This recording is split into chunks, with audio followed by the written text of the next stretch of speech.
Here is my commentary on Hebrews chapter 2, 11 to 18.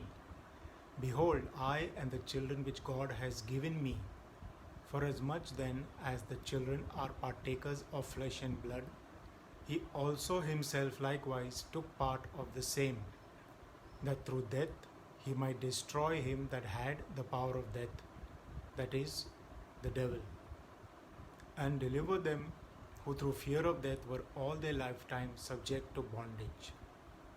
For verily he took not on him the nature of angels, but he took on him the seed of Abraham.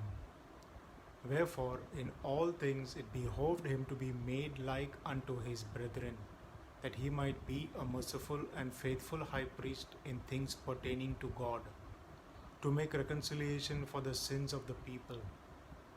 For in that he himself has suffered being tempted, he is able to succor them that are tempted.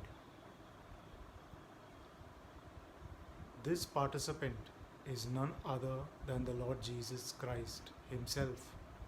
He took part in flesh and blood existence as the children of God. To participate and be different in stature, in wisdom, and in favor with God and man is what makes this one stand out amongst the others. He overcame temptation by the devil and the world of sinful people. He lived a set-apart life. He did not compromise the standard or break the commandments.